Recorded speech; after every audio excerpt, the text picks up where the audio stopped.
Lunacy is not a form of personal or public degradation, for it is a lover of the world of unknown politics. Everything's living in a conspired dream of control, a mass conformity, below the threshold of consciousness or apprehension, specifically involving or using stimuli that become effective subconsciously by repetition. The government knows this and uses it against you. We must be aware of the soundness of mind and judgment to see through the iron curtain in front of our eyes so we can question the truth. One of the things you learn after years of dealing with drug people is that you can turn your back on a person, but never turn your back on a politician. Without pain, without sacrifice, you would have nothing. System is a lie. But nobody should be asked to handle this trip. Not how much money you have in the bank, not the car you drive, not the contents of your wallet, not your fucking khakis. System is a lie. Do the all singing, all dancing crap of the world. What does that tell you about God? There's absolutely no choice but to cut her adrift and hope for a memory. 5 sheets of high-powered water acid, but nobody should be asked to handle this trip. With a bit of luck, his life was ruined forever.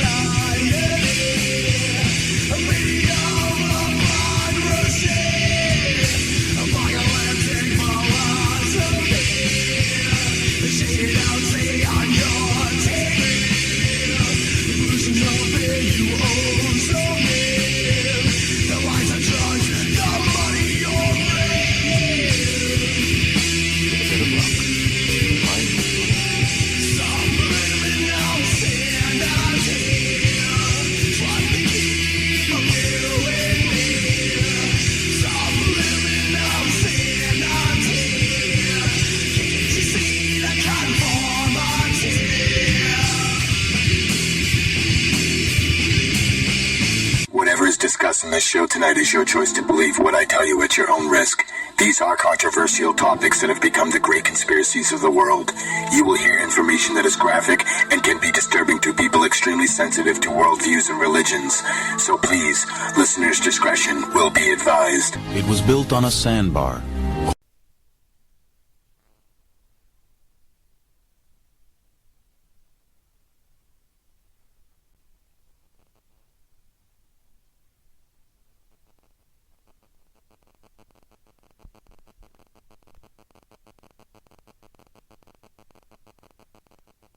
Is for your request from the people for the people, and please, if you have any others, or basically, if you guys have any other requests, please write Denny on Facebook, Denny Gager, and let him know what you guys want us to do. Breakdown of last week's show was Geoengineering Reality, and that show was for Steve and Tammy, and I hope you guys really enjoyed it. Basically talking about how our government is using all these chemicals and getting into our water supply and putting chemicals into our skies, through chemtrails and grid lines to obviously protect us from the sun because of the technology and science that's created holes in our ionosphere, our ionosphere and the stratosphere and atmosphere. And, that kind of coincides with what's going on tonight. And take in mind, we just had the 3-year anniversary on 3/11/2014. That is a pretty big deal. And so we definitely feel like it's due in time for one of these great episodes of Pressing the Issue, Fukushima. And thank you again for the request. And please don't hesitate to call in and ask your questions and receive answers from the professionals. Please call 607-349-0410. That's 607-349-0410. And let us all know. And we'll go ahead and try to get them out there for you guys. And we're going to go ahead and jump right into Truth and Socrates Poison because we've got a pretty big night. If you could please, Denny, play the Vic clip, that'll be amazing. Shortly before dying, Socrates spoke his last words to Crito, saying, "Crito, we owe a cock to Asclepius. Do pay it. Don't forget." Socrates understood that we leave this world with nothing, and what we leave behind goes to the gods or government, an oxymoron because they are the same. And that is the truth in Socrates' Poison. It was built... It's very dangerous to put astronauts on a moon base where there's radiation.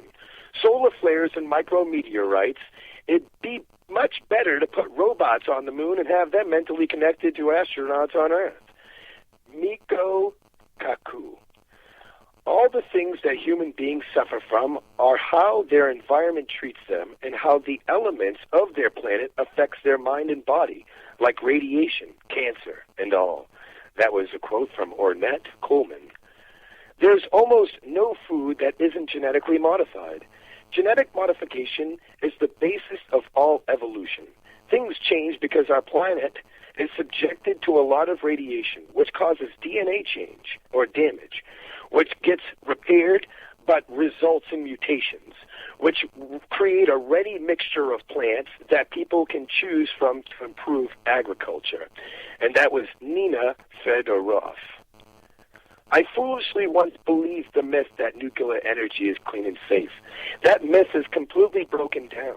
Restarting nuclear reactors while we still have no place to dispose nuclear waste is a criminal act towards future generations. And that was Morihiro Hosokawa, the 70th Prime Minister of Japan. I'm not sure if I got the names right, but I did the best that I could, and that was for the truth of Socrates' poison. Here we are for the nuclear fantasy. Tonight I'm going to openly tell you to take that disclaimer and throw it out the window, because what you're going to hear tonight is the truth. The truth is that if any media broadcast agency said their jobs would be gone if not them themselves vanished from the face of the earth. You're going to hear information from two wonderful, beautiful people that have spent their lives in research of the truth. Tonight's guests are going to be Libbe HaLevy. Libbe HaLevy. You're very close, and I congratulate you. I apologize. I tried all day. It's Libbe HaLevy, okay, or V. HaLevy. I will live with that. It's fine. The information is more important than the pronunciation. I apologize. And so her show is Nuclear Hotseat, Saturday and Thursdays, I believe, 2 p.m. Eastern Standard Time and 11 a.m. Pacific Standard Time. And am I correct on that with the shows there? Well, that's syndication. That is when it is syndicated by UCY.TV, which has been a great syndicator for me and helps me get out to a lot more people. It is also available as of Tuesday evenings, late Tuesday in the Pacific time zone. And that is available at nuclearhotseat.com on the blog page. And you can also subscribe on iTunes, and we've got a link. There's a little bit of a time lag, but we do have a video channel up on YouTube, which is Nuclear Hot Seat Videos. Lots of past episodes up there, and more all the time as we play catch-up. Yes, you know what? I definitely recommend her. She is amazing. I listen to her right after Post Ignorance with Kevin Blanch, and those guys complete my mornings every Tuesday and Thursdays.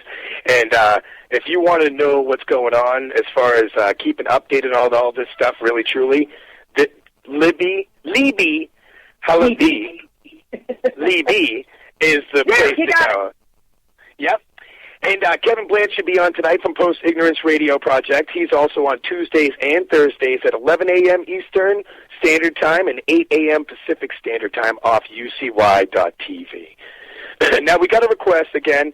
So what we're going to do is basically we've done kind of this show before, but again, because we are at the Fukushima anniversary, we're going to go ahead and do a better breakdown of these events in history, such as Chernobyl, 3 Mile Island, and now today's Fukushima. And we are going to cross-reference and compare the three to what we have to look forward to in the very close near future. We've got two clips that we have created, and hopefully to bring you back to these events in time and show you why we should never forget. Never let these situations leave our thoughts that lead to the understanding that no radiation is the best radiation. Now, if you, Libbe, could introduce yourself a little bit and tell us your story of what has made you become so passionate and trying to make the masses to nuclear radiation technology so very aware, obviously. If you could. Mike, I feel like I got recruited to this issue back when 3 Mile Island happened. Because even though I was living in Los Angeles, I had a friend who I knew from Boston who had just moved to a small town in Pennsylvania, and I felt the need for personal reasons to get out of L.A., called her up. She was in a new area code. She said, I just got married. My husband just got a job down here at the Harrisburg airport. Why don't you come for a visit? So I flew out, and I was in a bit of turmoil in my life, and when she greeted me at the Harrisburg airport on Saturday morning, she said, "You've come to the right place to cool out. Middletown is really middle town. Nothing important ever happens here." And 5 days later, 1 mile from the home that she was living in and that I was staying in, the nuclear accident at 3 Mile Island happened.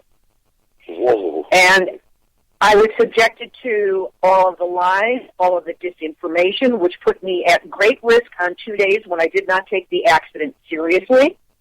And not until the third day when I was alone in the house, and my friends were both at work, she and her husband were at work, and I was alone with no transportation, I was on a writing project. I heard a loudspeaker come down the middle of the street, and the announcement was, "Stay indoors, keep your doors and windows closed, and do not go outside unless you absolutely have to." This was a leaking nuclear reactor 1 mile away. And I knew that I was up the proverbial creek without a paddle. What? Were they a little hesitant on the information at first, or did you guys get this right away? Well, here's the thing. My friends led a media-less life. They were old Boston hippies. They had no television. This was before cable. And they had one radio that they tuned into a classical station sometimes to have music during dinner. That was it. So we were not subjected to the growing media awareness and hysteria that was going on. That's amazing. You know, that's going to feed into another question I have. Why don't you keep going, though, because keep going and tell your story, because I do have some other questions that I do want to ask you in regards to a lot of what you were just kind of poking into. But go ahead and keep telling us your story about what ended up happening, like, afterwards. Like, give us, So they're coming down the street with the loudspeaker. Yeah, they're telling you what's happening here. Yeah. Right. But what all they're telling us is, don't go outside because it's really got to be bad or we wouldn't be making this announcement. Now, I'm alone. I know nobody. There's no basement to hide from radiation. I have no transportation. Clearly, public transportation is gone. I'm trapped in the house. I don't know how much radiation I've already been exposed to. And I am a child of the Cold War of the 1950s, when we were given lots of scary information about radiation, but it was all going to come after a nuclear explosion from the Russians. We did not know at that time whether this thing was going to blow up or not, so as far as I knew, I was ground zero at Armageddon, and either I was going to be blown to smithereens down to the atoms, or I had already received a catastrophic dose of radiation, and in essence, I was already dead. And this is what went through my mind, my heart, my soul, when I was trapped there in the house, until my friends managed to get through the phone system and tell me they were coming to pick me up. Unbelievable. Basically, it was an eternity of madness. In a moment. I was alone with. Yeah. Oh, my God. And that just drove you into becoming an activist right from there? Nope. We evacuated. We got away. I don't need to go into... I have written an ebook that is out now on Amazon called Yes, I Glow in the Dark, 1 Mile from 3 Mile Island to Fukushima and Beyond, and I go into all the details in that. But basically, by the time I got back to Los Angeles, I was so in post-traumatic stress that while I tried to become an activist, it was too overwhelming. I mean, I would go places and people would be having like a nice concert and a be-in and a little, craft fair, and they'd be showing the cooling towers from 3 Mile Island as candles so you could experience your own little meltdown. And I couldn't deal with it. I had no way of emotionally dealing. So I shut the whole thing down, and I paid as little attention to nuclear as I could until Fukushima happened. Yeah. Wow. So once you got that, it was like pretty much over and done with. You know what? If you don't mind, I got a short clip I'd like to play to kind of bring people back to that moment. It's not very detailed perspective, but well, it is pretty much. It'll bring you literally back to that moment. It's out of a great documentary called basically, 3 Mile Island documentation. It's YouTube. Check it out, anybody. I definitely recommend it. And when I watch it, though, there's a lot of concerns and questions that I have that I'm sure you will come up with yourself when you hear this. And because when you watch it, it doesn't really tell much about what happened afterwards. It just kind of tells you what happened. And so we're going to go ahead and kind of hear what happened that day and get a good idea, and then we'll go ahead and build back off that of what we heard. Is that cool, Libbe? That's fine. Sounds great. Awesome. If you could, Denny, please go ahead and play clip 1, the nuclear fantasy, 3 Mile Island. It was built on a sandbar called 3 Mile Island in the middle of Pennsylvania's Susquehanna River, just 10 miles downstream from the state capital of Harrisburg. The plant's state-of-the-art Unit 2 reactor had been generating electricity for nearly a year. People in the communities surrounding the plant had grown accustomed to the giant concrete fortress. Wednesday, March 28, 1979, began like any other day. They didn't yet know that events leading to the worst nuclear accident in American history had already been set in motion. It started in the pre-dawn hours with a simple plumbing breakdown. Then a small valve opened to relieve pressure in the reactor, but unknown to the plant operators, it malfunctioned and failed to close. This in turn caused cooling water to drain from the open valve.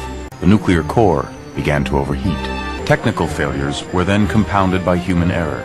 Confronted by baffling and contradictory readings, the operators shut off the emergency water system that would have cooled the core.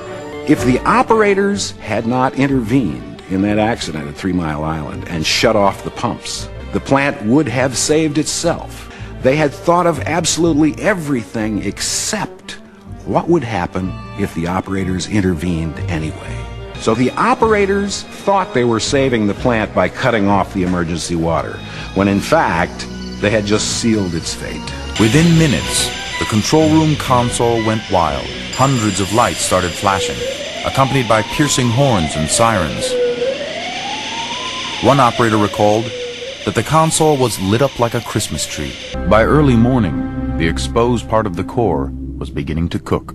Temperatures in the reactor were already reaching 4,300 degrees. At 5,200 degrees, meltdown, a scenario called the China Syndrome. The core could have turned into a molten white-hot mass, could have gone through the concrete base of the plant and into groundwater, which is immediately below the foundation of the plant, could have fractured the earth instantly in all directions, and geysers of radioactive steam would have spouted into the air through the parking lots, and a cloud of death would have wafted north over the city of Harrisburg.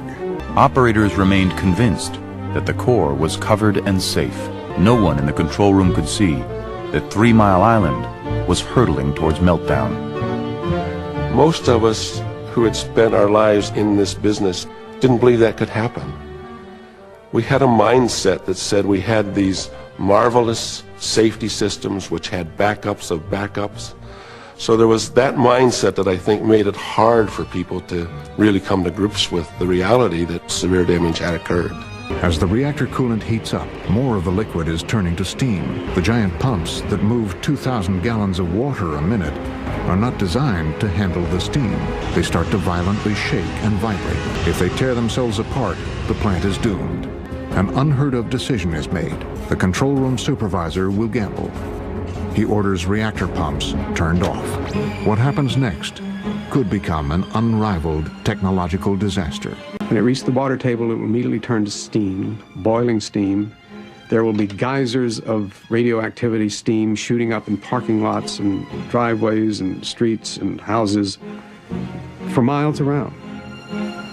The nightmare scenario is known as the China Syndrome. Land surrounding the plant will become uninhabitable.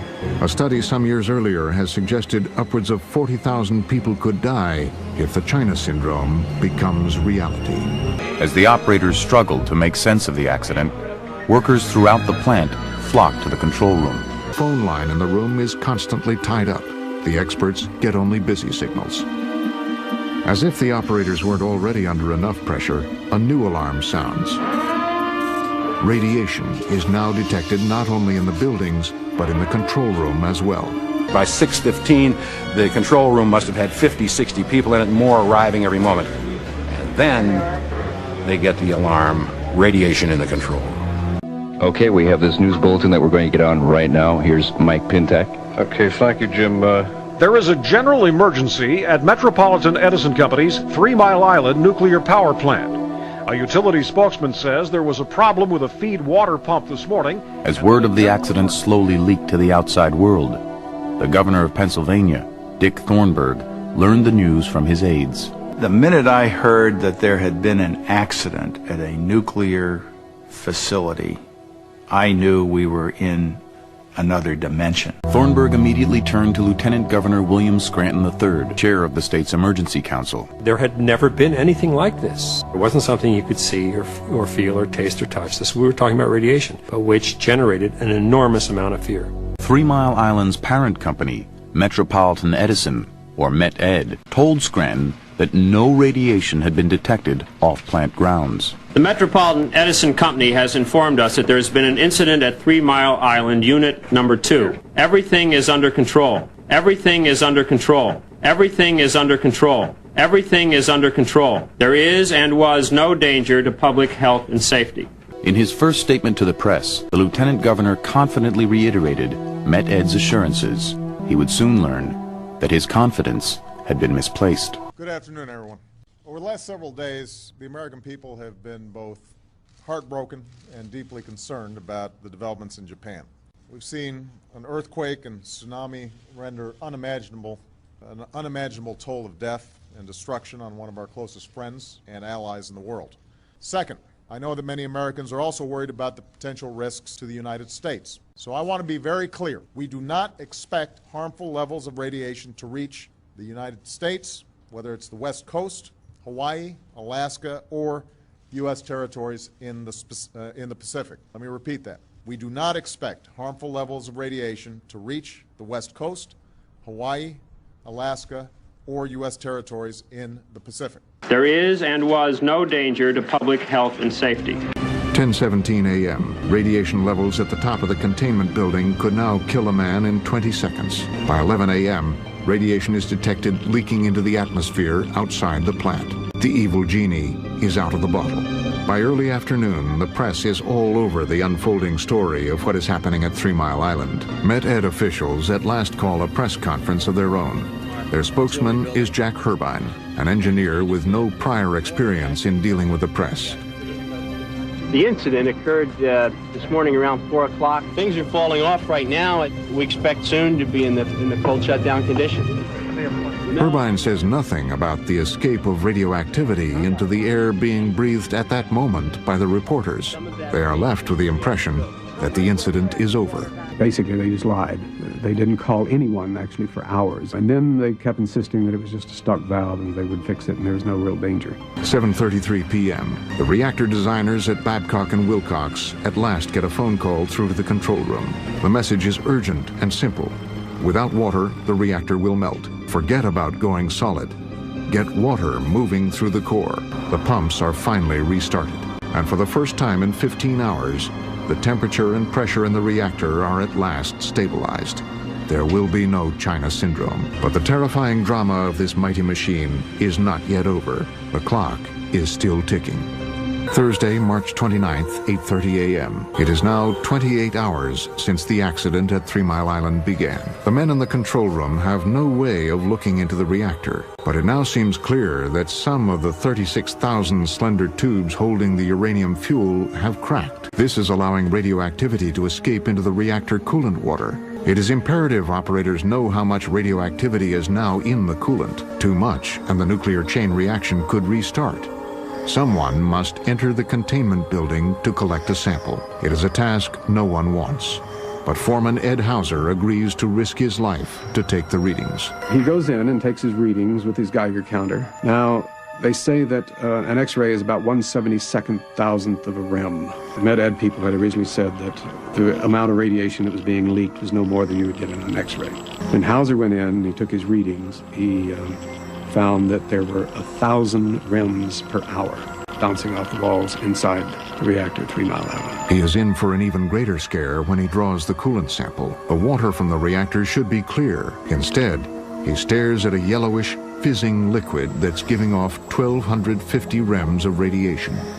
It actually vibrates in his hand. If he were foolish enough to continue holding it, the toxic beaker would kill him in less than half an hour. They knew they had a major problem. One thing is now clear to the operators at 3 Mile Island and the advisors at the Nuclear Regulatory Commission.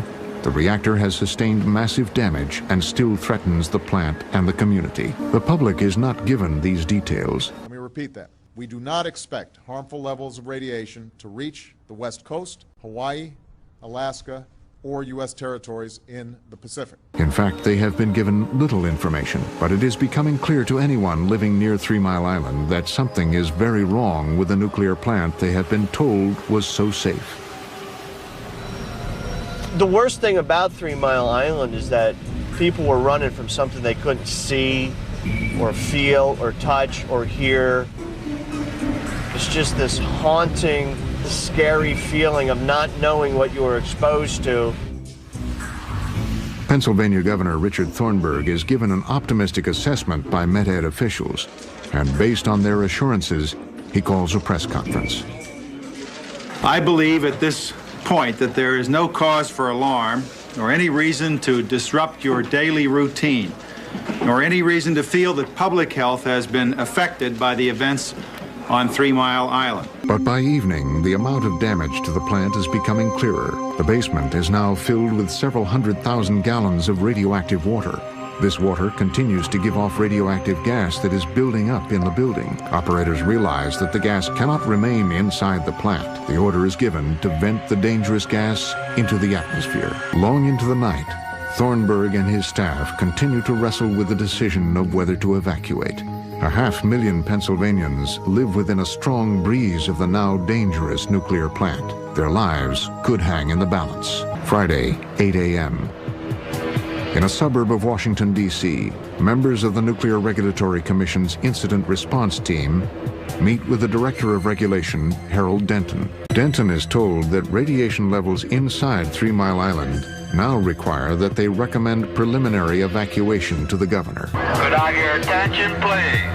There has been a state of emergency declared on 3 Mile Island. Already, local authorities are warning the public. But finally, by late morning, Governor Thornburg becomes even more cautious. Based on advice of the chairman of the NRC, I am advising pregnant women and preschool-aged children to leave the area within a 5-mile radius of the 3 Mile Island facility until further notice. One thing we can be sure of now is that the public's trust can be lost rather quickly.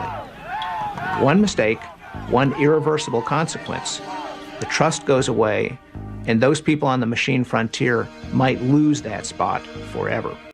But you know what? Nobody really talks about it. And, you know, what's really funny is, like, it sounds like the trust was lost in the people, but then all of a sudden, after time has gained it back. Why don't you tell us what you were telling us before the clip played, because we didn't know that the clip was playing. Are we in there, Denny? We live? Okay. I'm here. Go ahead. Yeah, go ahead. I'm listening. Okay, camera on two. Beautiful. Okay, can I... Yep. Yeah. Go ahead, Libbe, and tell us there are two different things here, and I will want to address how the nuclear industry turned our fear around and how they've got themselves, after a 30-year moratorium, back in business, or so they hope. But what I was saying about 3 Mile Island is that there is a book that people deserve to read to understand the exact nature of the human error that was in play during 3 Mile Island. The book is called The Warning, and it's by Mike Gray and Ira Rosen. And Mike Gray was also the scriptwriter for China Syndrome. So while this book goes blow by blow into everything that happened in the sequence that it happened at 3 Mile Island, and it's harrowing. I mean, it has taken me years until very recently, I mean, we're talking about in the last few months, to actually be able to read this book because it so frightened me. And I don't stand on now. But one of the things that was in here, and on Nuclear Hot Seat, I have a special on 3 Mile Island that will be coming up in 2 weeks that I build up every year, and this includes an interview with Peter Bradford, who was one of the NRC commissioners at the time. And Bradford is featured in this book because there was actually an NRC inspector from the Midwest office who was based in Chicago who was trying to raise some issues about potential dangerous problems at certain nuclear reactors, this particular style, the GE Mark I. And he was just being laughed at and put down and not being taken seriously by the office.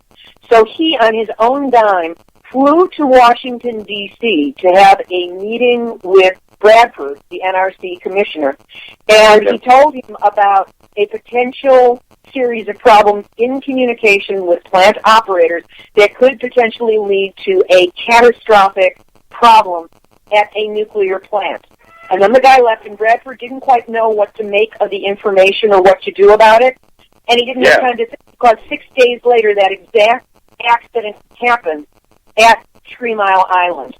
Oh, my God. So he predicted it to come, basically. He said that it was a weakness in the system. It was a problem. It needed to be corrected. There are several places. I got all of this out of... Which about 70% of the United States population was saying the exact same thing. You got to realize 78% of the United States population, when that happened, was nuclear before it happened. The whole country was screaming with their hair on fire. I'd like to welcome on Kevin Blanch. What are you into? And remember one thing about 3 Mile Island, too. Yeah, I'm an anti-nuclear activist. I've been my whole life. Yeah, well, anyway, one thing you got to remember about 3 Mile Island. Thornburg was a man. Thornburg, they tried to make him cover up just like they have on Chernobyl, just like they have in Fukushima. They tried to posture and groom him. He broke ranks. Thornburg broke ranks that day. When he gave that press conference, he was told not to do it, not to do it, not to do it. And then Carter showed up, and Carter broke ranks. Carter told the NRC to stick it in their ass, and so did Thornburg. Thornburg says, no, you're not going to cover this up on my people. And he broke ranks, and he gave the press conference to get the women out. There's the difference right now.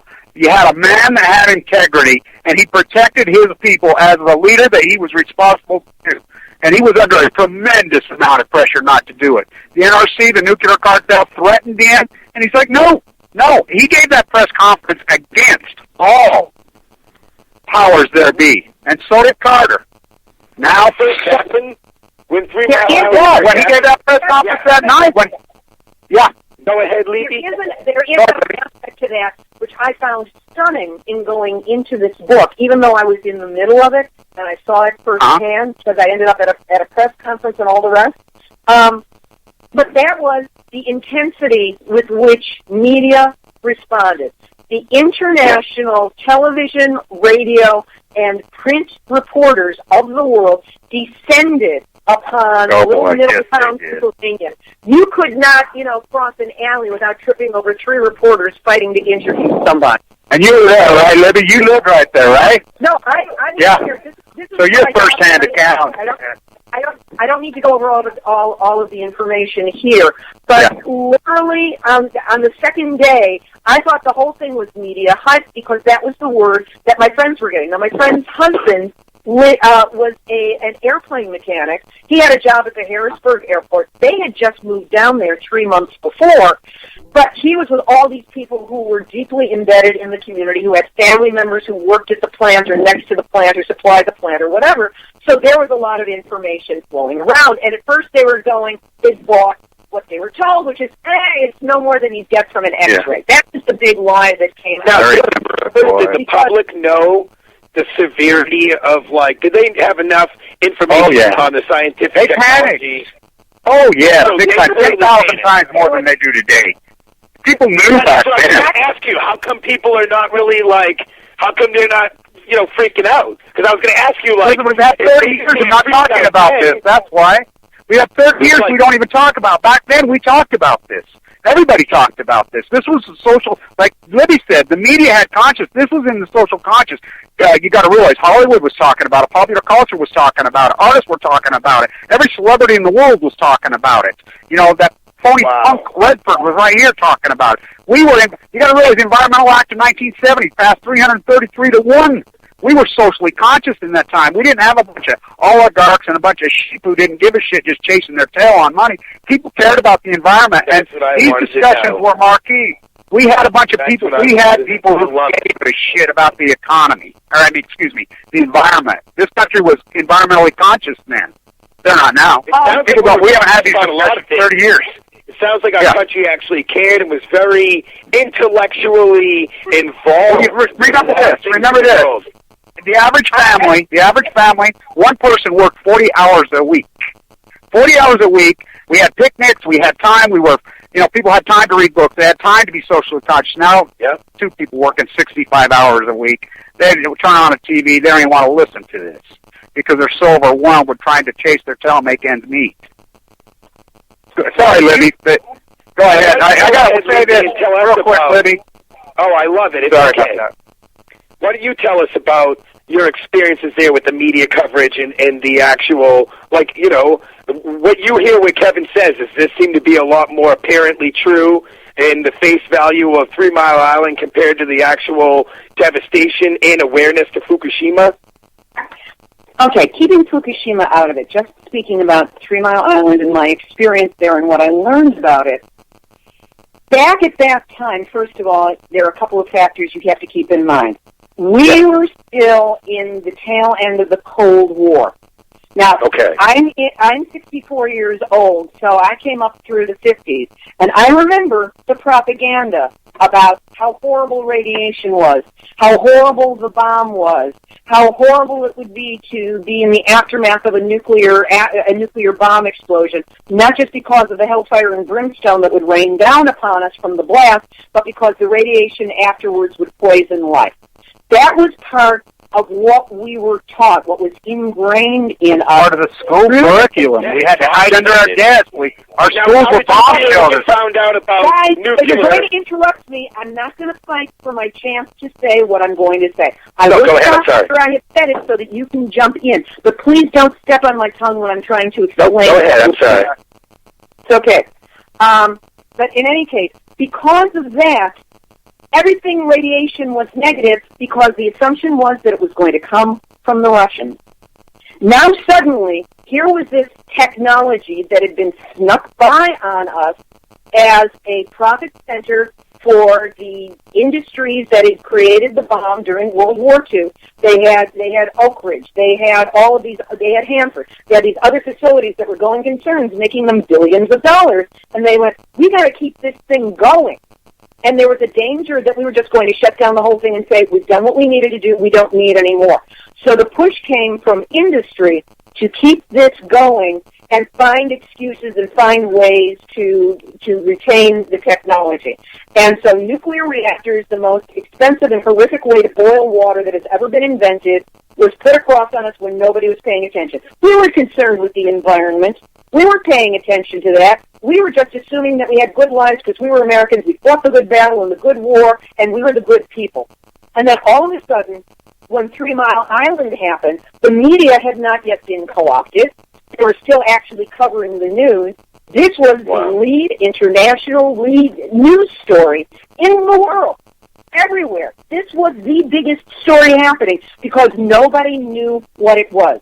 And the programs and the systems were not yet put in place to damp down public response and tell us, pay no attention to that, leaking radioactive mess behind the curtain. And so we actually got news coverage. And not only that, suddenly the news reporters were discovering that they were not immune to the impact of this. After 3 years, he had come down with a certain form of cancer and had been in treatment for it, and he blamed it directly on his exposure at 3 Mile Island.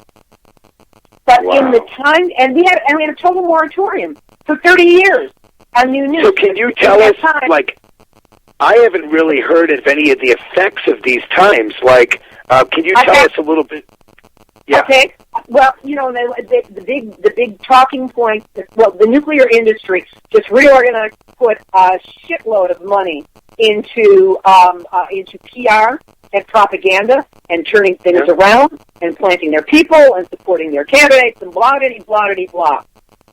I'm sorry, what was your question? I got off on a side thing there. My question was, okay, a lot of us hear about what had actually happened, but they never talk about the long-term effects, birth defects, maybe possibly deaths. Is there any unreported stuff that you know? Okay, here are some of the things you need to think about. Okay. The recording of any kind of health data from 3 Mile Island did not begin until 5 years after the accident happened. At that point, 50% of the population from that area had already moved away and were never tracked. There has never been an attempt to extrapolate. There's an epidemiologist, which means he goes back into the data, and he can read it like the rest of us would read a novel. And he very recently did research on the area within 50 miles of 3 Mile Island, and currently, in current time, that is the area of the country that has the highest rate of thyroid cancer. Man, so this is still going on now too? Is there people still being collected? What were the radionuclides that got out? How long-lived are they? I mean, if it's cesium, it has a 30-year half-life, and people go, oh, shit, it's after 30 years, we're done with it. No, it's just 30 years until it becomes half as dangerous as it was. And then it takes another 30 years for it to become half as dangerous, and it takes a total of 10 half-life cycles for radiation to go flat, unless it's something like plutonium, which takes up to 20 or more half-life cycles to go flat. So you take your initial time of the half-life and you multiply by 10 or 20. So you've got a 300-year cycle until cesium is completely flat. So, it's still active there. I would not buy land anywhere around 3 Mile Island, Middletown, anything like that. Okay, you can all jump in on it now. Yes. I have a question. The question I want to ask is, all right, so you have this 3 Mile Island event, and then Chernobyl happens. Why aren't the people just fleeing from there? Well, they did as much as they could. Now, here's something very interesting. After Chernobyl, the Russian government didn't put out a lot of information, but they did take the people out of that area, and they moved very quickly to bury the plant in the sarcophagus, in the concrete, so that the effective release from Chernobyl was only 10 days. Unfortunately, it was a massive explosion, and there was no warning to the people downwind. I happen to have a personal friend who lives in my neighborhood, who I interviewed for my Chernobyl special last year, and there's a Chernobyl special this year, too. I do the Chernobyl, 3 Mile Island, Fukushima, all get specials every year on nuclear Hotseat. But I interviewed her about what it was like, and she was a teenager 800 miles away in Romania or Bulgaria, I forget which, and when Chernobyl happened. And she has had her thyroid removed. I have met her eldest son, who is going to have to be in professional care for his entire life because he's severely retarded. I don't know if that's the official word that one uses these days, but you can tell that there is something wrong with him, and there are cognitive questions about her other two children as well. She's living with the effect of it, having been 800 miles away from the accident when it happened. Russia, at least, moved its people away. They damped down the information, but they repatriated their people. They gave them money, and that is actually part of what bankrupted and took down the Soviet Union. Mikhail Gorbachev says that ultimately it was Chernobyl that took down Russia. Wow. So it will be Fukushima that takes down America. I have a question for you, Kevin. Are you still there? Are you still there, Kevin? Kevin, are you there? I guess we lost him. All right, I got a question from a fan. Maybe you can answer for us, Libbe. When you look at Chernobyl and you look at their battle through this from the beginning to now, with the contamination of the lands and the food and, et cetera, when we look at the severities in comparison with Fukushima, are there areas today that are showing the same risks and effects of Chernobyl now around the world because of Fukushima? And he wants to know basically if what has happened in the past is starting to happen now in places and we're just not getting the information since, 3/11/11. And this was from Jesse Terry. Well, there are a lot of moving parts on that question. First of all, the major difference between Chernobyl and and Fukushima is that Chernobyl was effectively over after 10 days. It's still melting down in 3 reactors over in Fukushima. We are in China syndrome. They've got the cores of reactors 1, 2, 3, and no way to locate them. That's number one. So that is still ongoing. There are areas around Fukushima where the people should be completely evacuated, taken out, and never be allowed to go back. But Japan has been, to my perspective, about saving face, about saving its economic recovery, about lying to the world, about getting and protecting the Olympics in 2020. That's like a whole other discussion. And what the nuclear industry, unfortunately, has going for it is that radiation is invisible, and it can't, as we said, it cannot be detected in any way. And you do not see the impact unless there is a catastrophic dose with immediate consequences. You do not see the effect potentially for years, if not years and years and years. So they get to say, oh, well, maybe you were under stress and that was why your adrenals gave out. Or maybe you were around an industrial toxin, or it's genetic, and that's why you have thyroid nodules, which are turned into thyroid cancer. Or, maybe it's just you didn't eat the right foods, and that is why you are developing cancerous tumors that are killing you. There is cause and there is effect, and they are direct, but there's such a time lag in between that they can go, not us. Mom, we didn't knock over the vase and break it. Because you can't see the consequences immediately. And yes, this is happening. It takes, from my understanding from my reading of Dr. Helen Caldicott, thyroid problems and leukemia are the first to show up, and they can show up anywhere from 2 to 5 years at the earliest after exposure to radiation. Hard tumors take a little bit longer. They can take from 12 to 15 years to just start showing up. Not that that's the end. If you don't have it at the end, by 15 years, you're out clean. It just means it hasn't shown up yet, that the damage was perhaps more subtle and at a lower level. But it doesn't mean that something isn't going to show up. Right. Chernobyl happened on August 26th of 1986. If you look 12 to 15 years in the future, you've got the late 1990s to the early 2000s. And isn't it interesting that in the United States, I can only speak for U.S. statistics, in the United States, 1998 saw the start of an ever-increasing spike in cancer rates in the United States, to the point where now, according to the National Institute of Health, 41% of us are expected to get cancer during our lifetime. 41%. And that was a statistic that was at Dr. Caldicott's symposium last March 11th and 12th in New York. I don't know if it's been recalibrated since then.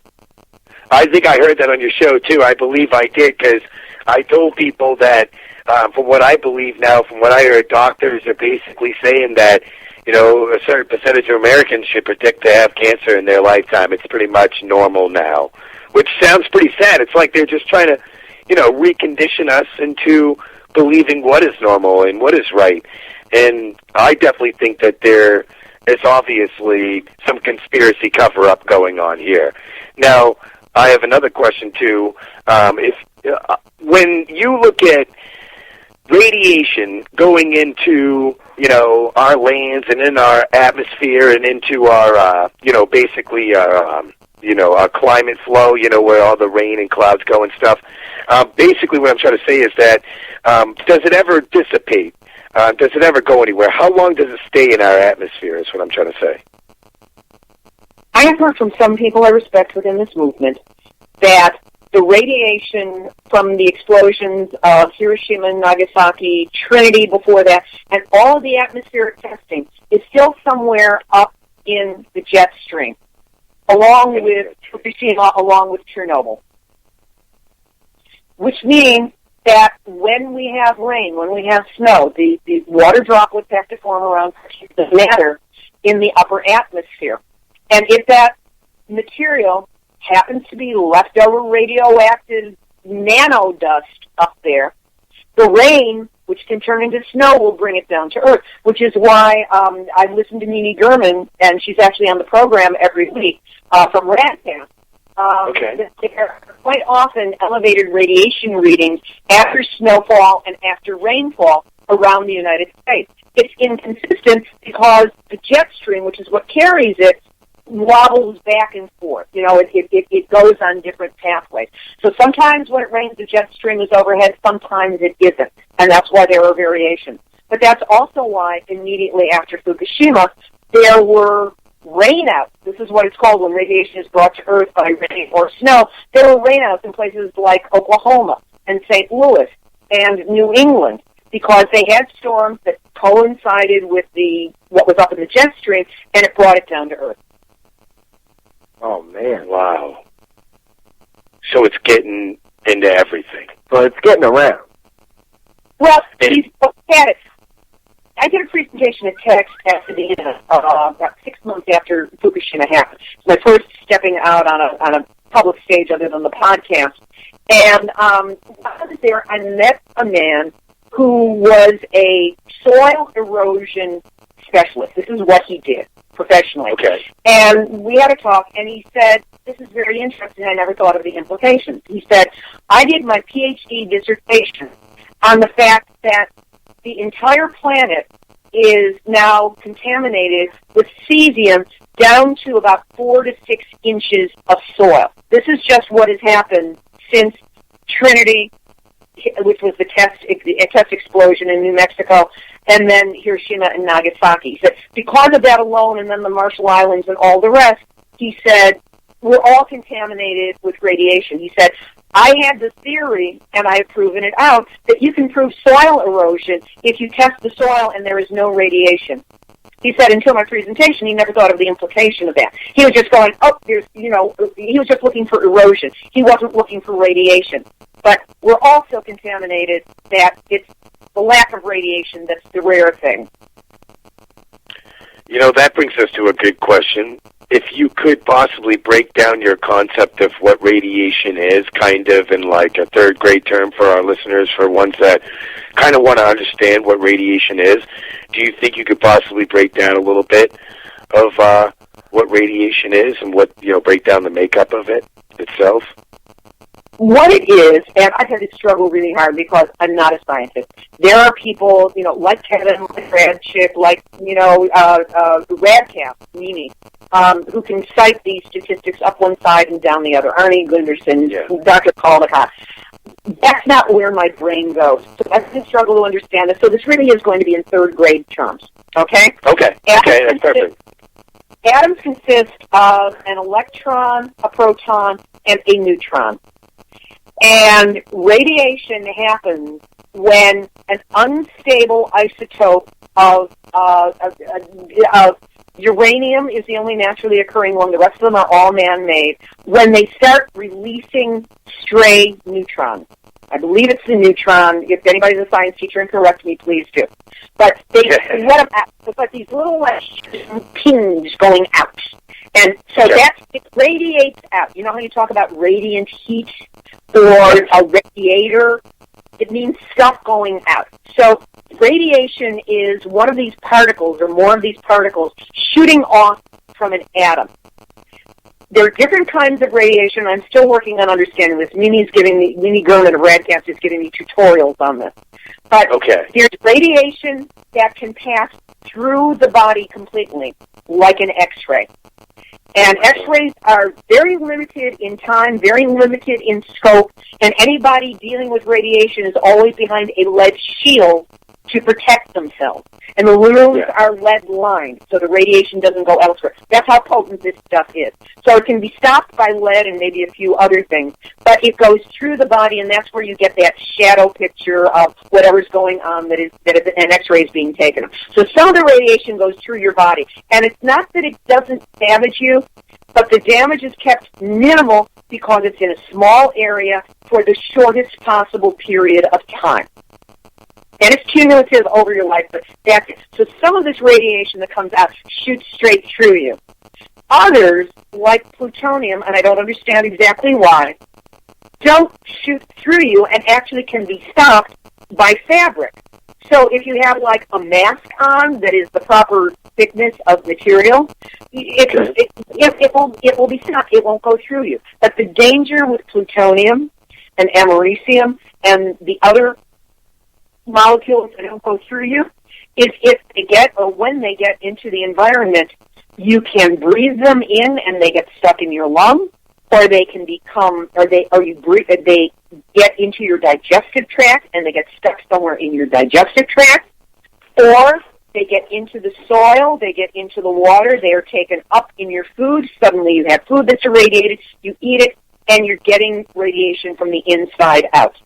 As it has been explained to me, the difference between external radiation, which is the stuff that can go through your body, which can be devastatingly bad because it's out of control, and this is what they say in Japan, you can have up to, I believe it's 20 millisieverts per year exposure, which is like so far off the charts as to be ludicrous. But in any way, that's what they're measuring with that. But they never talk about internal contamination. It is the difference between standing next to a fire or a fire, like a campfire, and warming your hands with the radiant heat, or taking a coal out of that fire and swallowing it. And it doesn't go out, and it stays inside of you, releasing neutrons over and over and over again and damaging the cells around it. And that's, wow, that sounds scary. How come people don't know a bunch of this stuff? I mean, that's just like I don't even know of this stuff. It just blows my mind how many people don't know about this stuff. You know what I mean? Mm-hmm. But because we used to be taught about this, because this was about being afraid of the Russians. So it was put into school curriculum. I mean, I also studied the Constitution and how to put apostrophes in the sentences, in the words. So, it was a different form of education back then. It wasn't standardized. We would have days when we would take off completely and do an art project for a full day. And that was part of our education, too. So we knew this. But especially after 3 Mile Island. First of all, once I think the nuclear industry started getting started, it was a damp down. I don't understand all the specifics here. But certainly after 3 Mile Island, the pressure and the programming and the planning started going into place to remove radiation information from general education. And once the Soviet Union broke apart, then we weren't made to be afraid of the Russians as much anymore, which they may be resenting at this point because of what's happening in Crimea right now in Ukraine. But that's a whole other thing. But it hasn't been part of the general education because radiation is a key piece of the puzzle. If people understand that radiation equals cancer, then we've got a platform to scare people into paying attention to what's happening with nuclear reactors, with the accidents, with all the things that are out there that we need to be aware of, the Pacific fish, everything.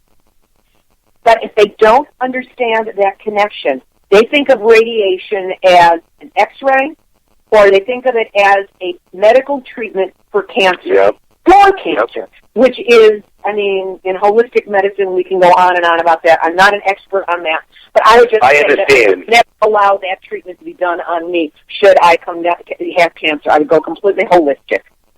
Yeah, that's a good idea. Me too, after finding out what I know now. I tell you, if it wasn't for Fukushima, I would have never known about radiation or taken an interest in physics at all. No lie. Do you think, this is a question from Ken as well, do you think that they are keeping Fukushima in such secrecy because they're dumbfounded on what to do, or because of them maybe using it as a weapon with plausible deniability?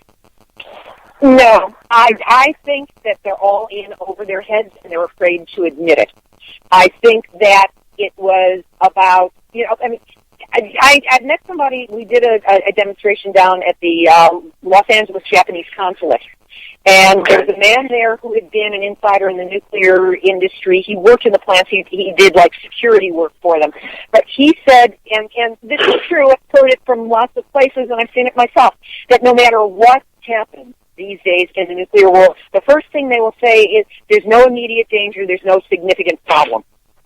The key was being immediate. As soon as they say that, run for cover. That's it. It's kind of like take your bug-out bag, jump in the car, make sure you've got gas in there, and go. The question being, where do you go to? Because there really is nowhere. There really is no place.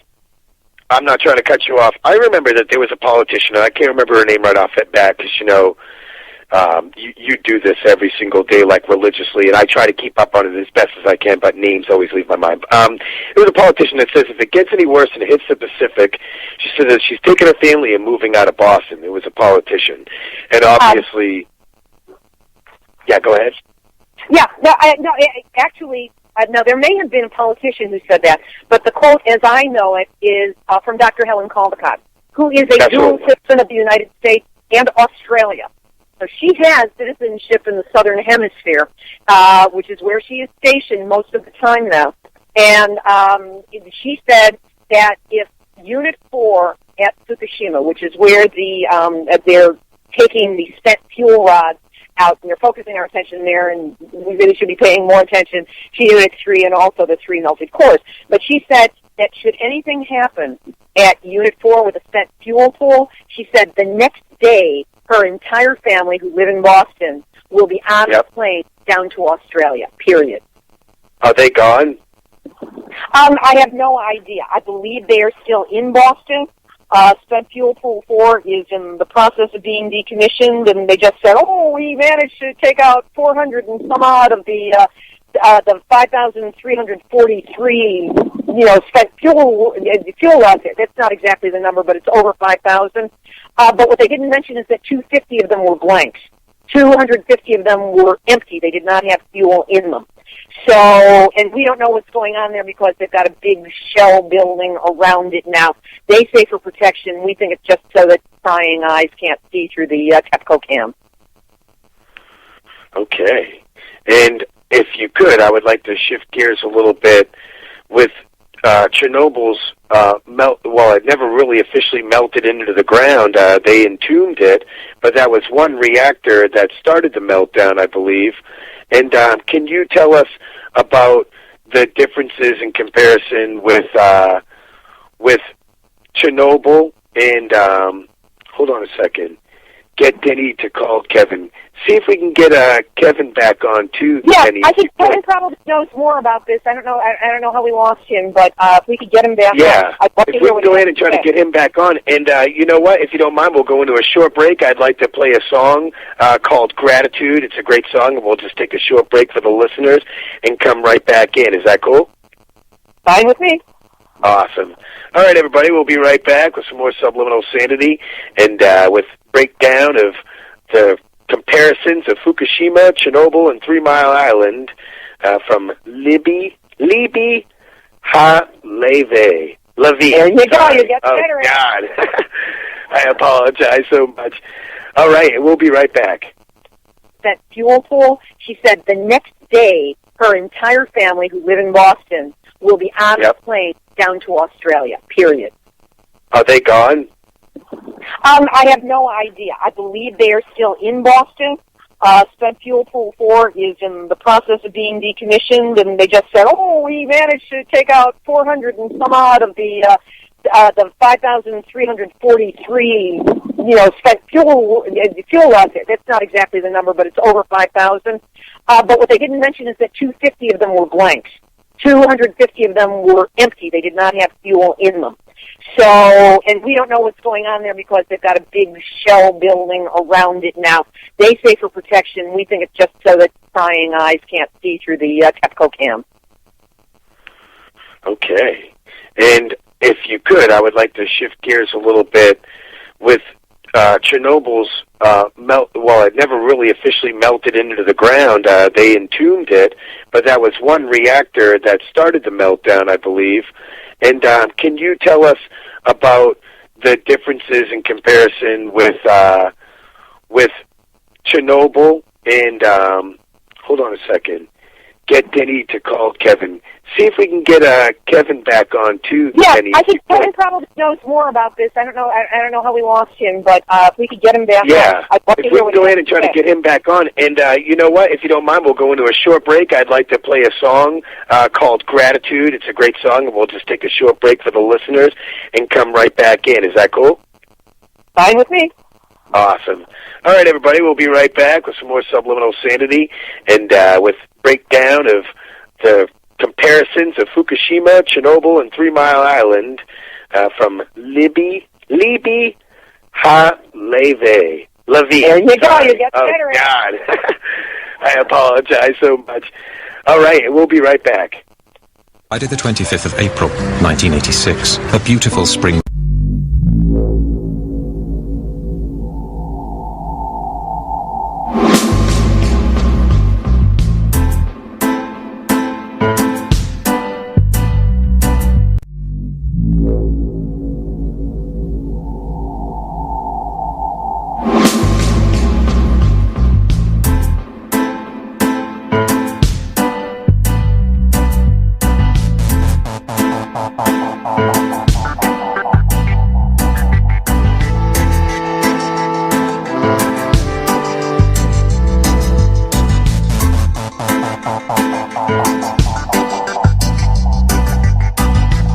Some they keep living with no gratitude.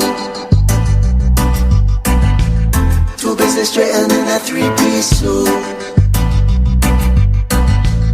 Count on that money in a mixing pot.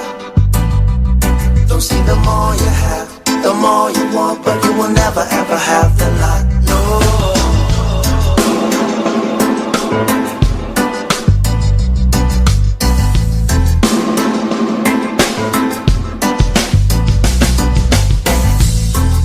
We live it as on borrowed time. Give you my love, I wanna walk that line. Some say the writing on the wall is drawn. Say, is it the more you give, the more you take, because you better know what side you're on. So come on. You're just too rude, you're just too rude. You're just too rude, you're just too rude. You're just too rude, you're just too rude. This is my gratitude.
Pressing the issue.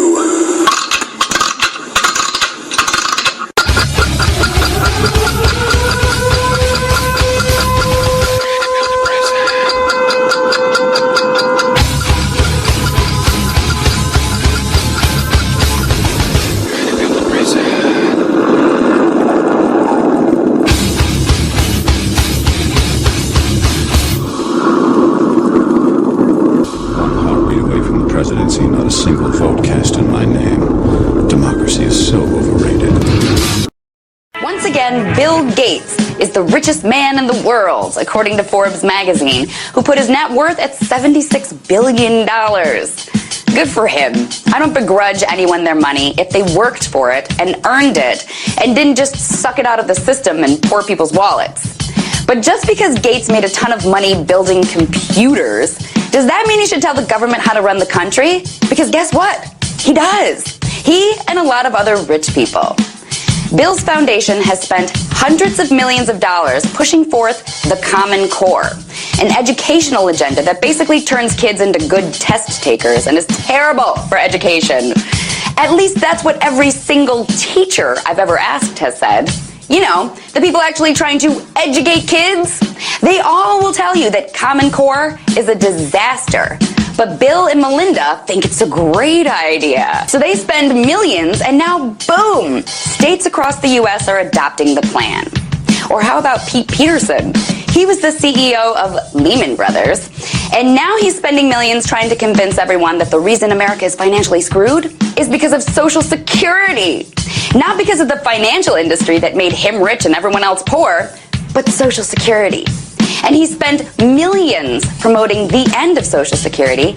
So now we all hear talking heads in the media regurgitating the idea all the time. That's how it works. Or how about John Arnold? He's a billionaire who got his start at Enron.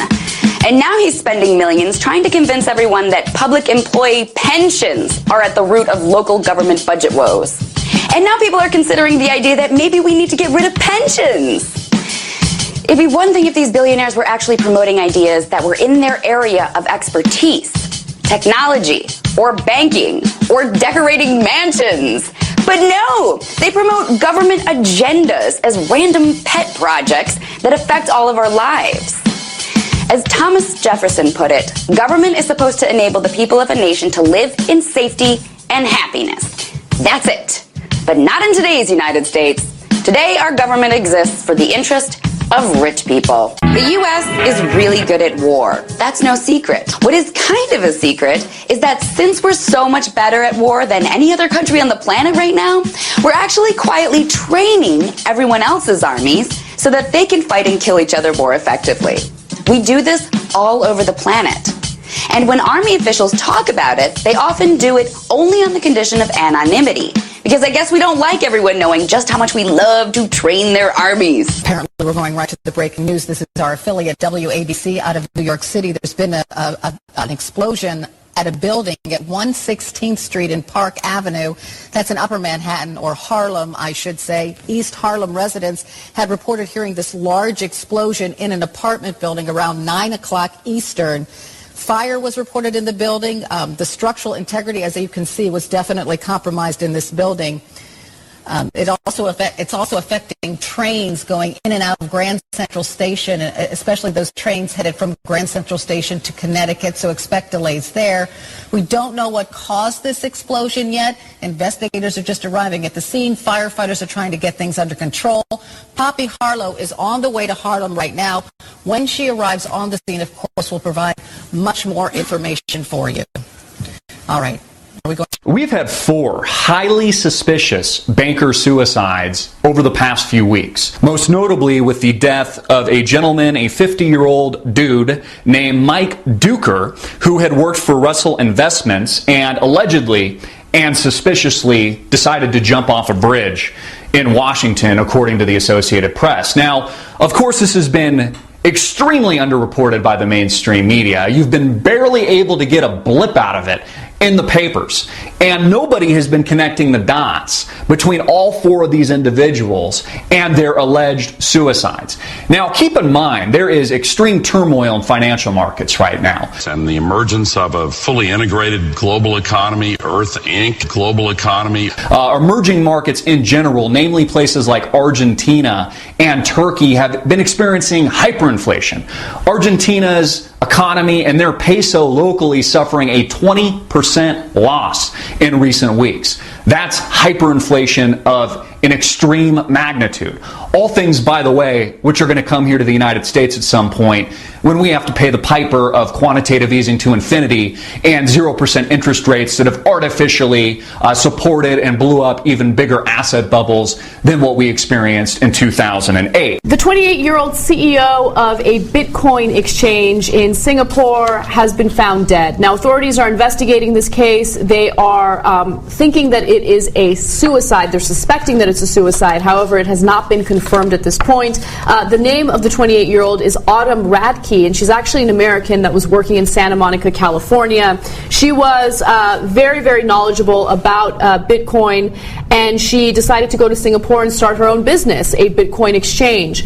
Now, her friends are alleging that her suspected suicide had absolutely nothing to do with Bitcoin facing some issues recently. If you know anything about it, hackers have been stealing Bitcoin currency and large amounts of it. Bitcoin, for those of you who don't know, I should explain what it is. It's a digital currency. Unlike conventional money, it's bought and sold on a peer-to-peer network independent of central control, which is why it's so appealing to so many people. Its value soared last year, and the total worth of Bitcoins is now at about $7 billion US. The Lakota Nation lives on the Oglala Pine Ridge Indian Reservation in South Dakota. And they are sick and tired of living in a state of poverty that they feel is imposed on them by the U.S. federal government.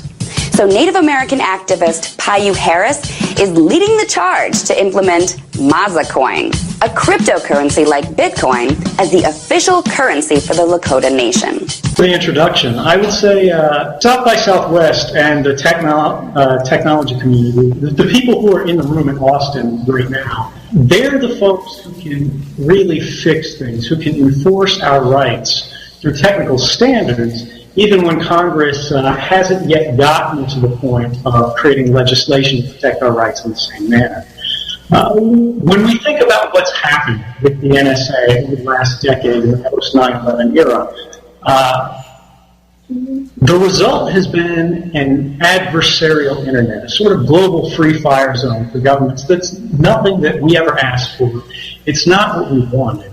And it's something we need to protect against. When we think about the policies that have been advanced, the sort of erosion of Fourth Amendment protections, the proactive seizure of communications, there's a policy response that needs to occur. But there's also a technical response that needs to occur. And it's the makers, it's the thinkers, it's the development community that can really craft those solutions and make sure we're safe. The NSA, the sort of global mass surveillance that's occurring in all of these countries, not just the U.S., and it's important to remember that this is a global issue, they're setting fire to the future of the internet. And the people who are in this room now, you guys are all the firefighters. And we need you to help us fix this.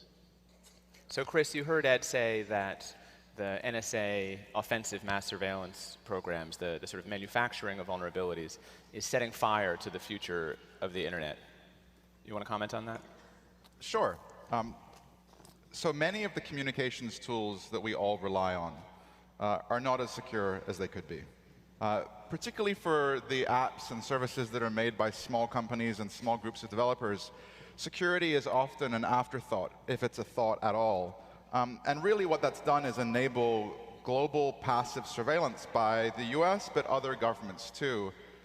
You know, what I think has been the most lasting impression for me from the last 8 months is the fact that the real technical problems that the NSA seems to have are not how do we get people's communications, but how do we deal with the massive amounts of communications data that we're collecting. The actual collection problem doesn't seem to be a bottleneck for the NSA, and that's because so many of the services that we're all relying on are not secure by default. Let me repeat that. We do not expect harmful levels of radiation to reach the West Coast, Hawaii, Alaska, or U.S. territories in the Pacific. You can't handle the truth! The 19-foot protective seawall surrounding the Fukushima nuclear power plant, owned by TEPCO, didn't stand a chance against the 45-foot wave that hit the plant 3 years ago today. On March 11, 2011, a magnitude 9.0 earthquake shook the coast of Japan, triggering a tsunami that created the most disastrous nuclear spill since Chernobyl.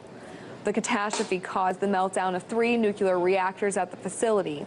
Radioactive material was leaked into the air, soil, and sea, and 3 years later, it's still leaking. And 3 years later, it's still leaking.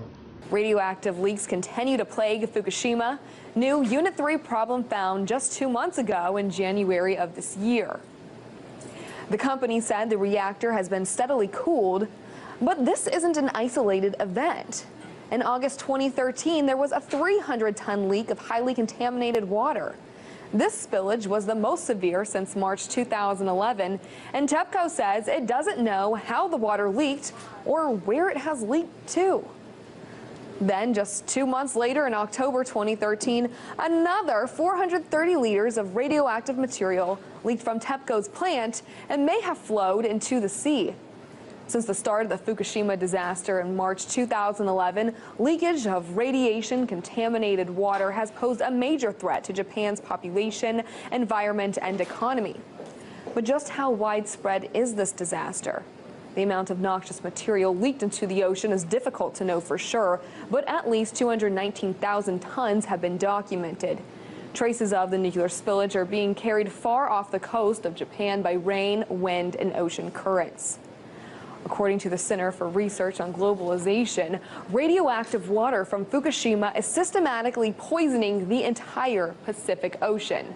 Poisoning the entire Pacific Ocean. In April 2011, fish were caught with radioactivity exceeding safe levels 50 miles off the coast of Japan. As a result, scientists are looking at Fukushima's role in a number of recent natural phenomena.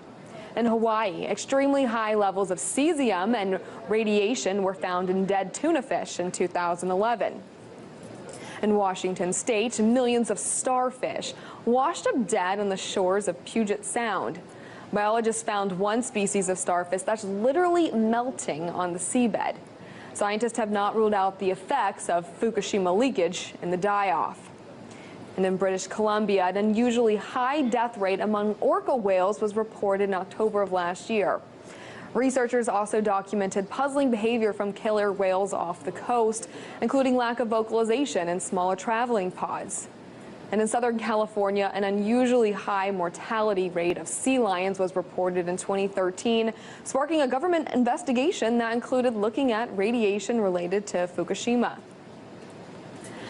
After almost 3 years, TEPCO is still facing a major challenge to contain radioactive water at the site, amid harsh criticism and calls to put Fukushima-related work under government control. Earlier this year, a former employee in the facility said that one of the reasons for so many leaks could be the cost-cutting measures TEPCO has applied, such as using adhesive tape on key equipment. In Washington, D.C., Perry and Boring, RT. You can't handle the truth! And 3 years later, 219,000 tons have been documented. And it's still leaking. You can't handle the truth! All right, I'm just going to assume we're live. Yeah, so Minimum Fukushima. conversation with each other. Yeah. Yeah. Now, Yeah. I got I got a message from an individual named Lisa Martell. A lot of people eat fish, obviously, but what their wonder was, is a lot of fish contaminated, and how wide of the spectrum is it contaminated of the fish in the ocean? Like, is there an effect in any of the main lobsters fishing industries and the shrimp and clams, and basically seafood industries in general on the East Coast? Have you heard wind of any of these places being affected? You know, I cannot speak with any authority or any grounded information about the East Coast. I would say, however, that just as a matter of policy, it is best to avoid anything that is caught in proximity to, and you can define for yourself what means in proximity, but around a nuclear reactor, because they all release radionuclides into the water source and treat them into the groundwater. So, there's always a suspicion. My choice for myself has been that I no longer eat seafood unless I know it was wild caught someplace way far south of the equator. Which What's the basically difference between means the south that of the equator? I stopped eating all fish. What's the difference between the south of the equator or where we're at now compared to, like, how are they more safer than us here? Like, explain that. Just time lag in it getting down. You know, I mean, if you look at the way the Earth rotates, if you look at the drift of seawater and the air and the direction, it all goes from west to east and pretty directly. So from Southern California up the coast to Alaska, up the west coast of North America, this is all the equivalent of downwind, down water from Fukushima. That doesn't mean that there aren't currents in the air and in the water bringing it south, but it's less. So for a while there, I was still playing the game of, gee, it was caught off the coast of Peru. I think that's far enough away. But not often and not much. And my choice now is to not eat fish except for a couple of tins that I've been squirreling away that date to before Fukushima. Are you serious? You're still holding on to cans of tuna? Yeah, you know what? I don't eat tuna either. I got some herring that had a 5-year shelf life, according to Trader Joe's. So I've got a stack of those. And I was so excited over the holidays, over Christmas, because, you know, not that I'm plugging one company over another, but Trader Joe's is very big here in Southern California. They had a special cheese, a cheddar that was 5 years old. It was aged for 5 years, meaning it was pre-Fukushima. And I still have slabs of that in my refrigerator. I tell you, unbelievable. Oh, unbelievable. If anybody's got any questions, give us a call at 607-349-0410 and give us a call and ask Libbe your questions, and we'll go ahead and try to answer them for you. And if we can find Kevin Blanch anywhere and get him back on the show, please get him back on a phone that works. Yes. Kevin, if you're listening, it'd be an honor to get you back on here. I hope you're okay, and try to get back on so we can go ahead and bring some more dynamic to the show. Well, so I guess it's 3-year anniversary of Fukushima. That's right. Mm-hmm. So they were saying, what, like 3 reactors melted down? Only 1 really melted down? No. It goes on saying that, I guess 6 of them melted down. So what's really going on over there? Yeah, like people even say it's contained. It's all good. No, okay. That's what I heard on ABC News. They said, hey, we don't really know what's going on, but I think it's fine. Right, but there is. You know, not that bad. Anyway, here is what I know, and I can give you in a nutshell. Reactors 5 and 6, according to everything that we know, were not directly damaged by the earthquake, the tsunami, or anything that it has happened since then. They either, I don't remember if they were shut down at the time or whatever. They kind of been non-ish. So that's reactors 5 and 6. Again, to the best of my knowledge, there are people who might have better information than I do. Reactors 1, 2, and 3, which were online when the accident happened, are in active meltdown and have been since the earthquake. Not since the tsunami. The tsunami made it worse, but we know that the plant was severely damaged, that the pipes were broken, that steam was coming out of them before the tsunami hit. And the tsunami made everything worse. But that's 3 reactors in active meltdown. I believe it was Unit 3 that had an explosion, and I've heard many people say that Unit 3 is probably a bigger problem even than the spent fuel pool on 4. 4 was not online. The fuel had been removed from the reactor and put into the spent fuel pool, which was on the roof of the building. So, and the building was damaged in the explosion. The building of number 4 was damaged in the explosion of Unit 3.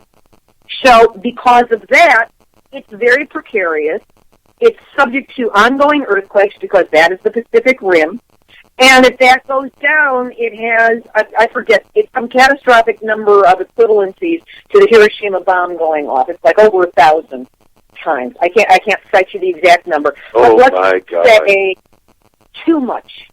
Too much.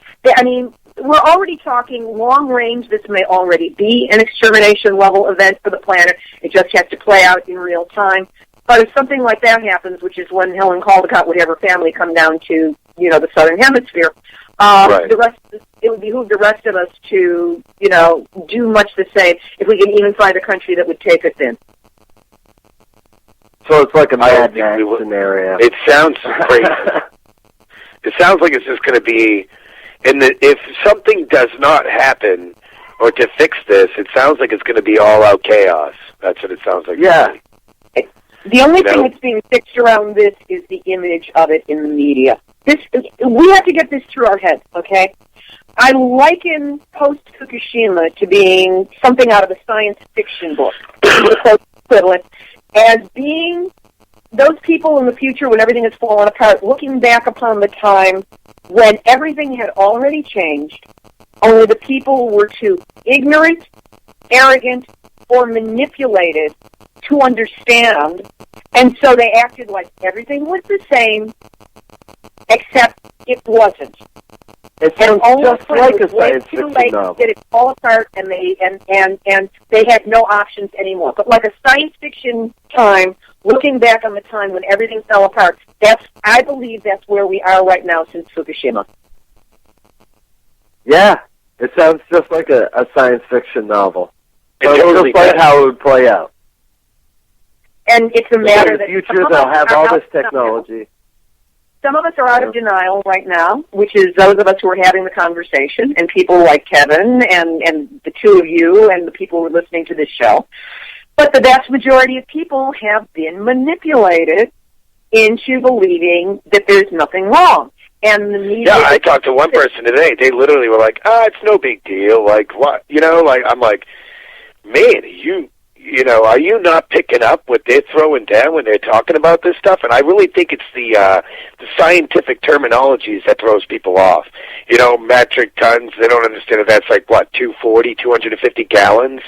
Cesium, that kind of mimics calcium or whatever and gets in your bones, right? Causes thyroid cancer or something like that. I mean, this is just stuff that I'm learning now. Yeah, and this is all of the above. I mean, I knew none of this. I mean, I knew the stuff from the Cold War. I knew some of the stuff about 3 Mile Island, but it was very limited, and I consciously stayed away from this information because I found anytime I brushed up against it, it was so upsetting, it totally re-triggered the PTSD. And to the point where I, couldn't move, couldn't talk, couldn't have conversations with anybody after hearing Dr. Caldicott speak live. So I stayed away from this. So everything I learned in the last 3 years, in part because I was just so devastated. I had to do something or I was going to absolutely fall apart. So my something was a podcast. I had no idea where this thing was going. I have no idea where it is going. I just know that every Tuesday I post another episode of Nuclear Hotseat. And it has given me the ability to call up people who really know what they're talking about and ask them all the dumb questions until I can ask them the smart questions, and then listen while they give the answers and share it with a lot of other people. Yeah, I hate to sound like I'm asking dumb questions, but to me and these people, they're not dumb because we just don't know anymore. And we're never going to know unless we talk to the people that have been through this stuff and have been around the block. So, again, I appreciate you, your godsend, for coming on tonight.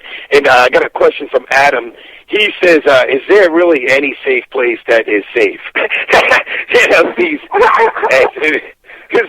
there any place that is safe at all? The moon? I had this conversation with Harvey Wasserman sometime in the last couple of months. Yeah, leg, and arm. And I said, it's like, at what point, especially, I'm on the West Coast, and we know we're getting hit, and we know it's getting worse, and we know it's coming. And I said, so where do I go? And he said, there's nowhere. Because if you look around, we've got, the problem with the Hanford site up in Washington. Now, 3 miles upstream, there's a dam that's got a 2-inch crack that goes across 65 feet of the dam. The dam could fail, flushing water down there. Water could get into Hanford from there, and then the Columbia River what is it, the Columbia Generating Station, CGS is just down from there. I mean, and so there goes the Pacific Northwest. We just found out about the dumping of radioactive HEPA filters and the like in, I forget if it was North or South Dakota. We've got the uranium mining in the Southwest on the native lands that was never properly put to rest. And so that's contaminated. And Native Americans are the First Nations people are being impacted by it. And people are downwind from that. Then we hear about the waste isolation, the PT project. Pilot project down in Carlsbad, New Mexico, had a radiation leak. The place that's supposed to be the repository for the next 1,000 years for low-level radiation-contaminated materials has had an accident where the belief is that it's a salt cavern. Hold on, can you repeat that again? Can you repeat that one major part that you said there that I'm sure you know which one I'm talking about? About the WIP site, the waste isolation. Yeah. This is supposed to be the what? It is the only licensed repository in the United States for nuclear waste and only low-level nuclear waste. In other words, somebody wears protective clothing and gloves and booties, and they get contaminated with radiation in the course of work. So they are discarded. This is the place where they're supposed to be discarded to, which doesn't mean that it's harmless because it's radiation, some of it's plutonium. And what happens there for 1,000 years, stored there for 1,000 years? That's what you said? That's just how long the site is supposed to be good for, the next 1,000 years. Oh, but my God. It's only been there for 15 years, and on Valentine's Day, it believes that the accident is that part of the salt cavern ceiling in one area. That's the current theory, because they haven't been able to go back in and check it, because the radiation's too high, collapsed and crushed some of the steel drums, 55-gallon steel drums, that were holding the waste and released radiation. And according to the most recent information I've read, which is not necessarily the most recent information, but the most recent information I have is that for the first 30 minutes after this radiation release, radiation was vented directly into the atmosphere because it took 30 minutes for the HEPA filters to kick in. And radiation has been found at distance from the site. And I have been doing, for 3 weeks in a row, I did updates with somebody who is part of a watchdog group down in the Carlsbad area, Don Hancock. It's Southwest Radiation Information Service, something like that. I can't remember the exact name now. But I've interviewed him, and I will be interviewing him again for this coming Tuesday's Nuclear Hot Seat, because he's right there. He's been dealing with the issues straight through, and he can separate fact from non-fact without exaggeration, but with nailing the details that are known. So he is a trusted source for me. You know, now that you mention that, I was listening to your show this morning, and you were talking about how there's new laws placed in effect in Japan for even talking about Fukushima. When you talk about that a little bit. Well, it's the Japan State Secrets Law. And the question is, if they are just reporting the news, is that a state secret? And any ministry is free to label any information a state secret. So somebody saying, I live in Fukushima and I can't go into my home because the radiation is too high, is that a state secret? And the danger is that that could be labeled such, and the person, even by talking about personal experience, not even anything from inside TEPCO or inside the Japanese government or, their nuclear monitoring organization, not even information like that, could be considered off limits. I have noticed that there's been a drying up of a lot of the anecdotal information that was getting out from Fukushima, specifically through Iori Mochizuki's brilliant and absolutely crucial blog, Fukushima Diary. He used to post lots of information, but because it all comes to him electronically and thus leaves a footprint, there seems to have been a real chilling effect on the amount of information getting out.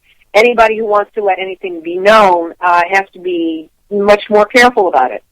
Now, the program that I just did, which was Voices from Japan, which is a continuing series now that I'm going to be having on Nuclear Hot Seat, It is interviews with people in Japan just talking about what their experience is, what their knowledge is, what they are seeing about it. Thus far, they've been okay.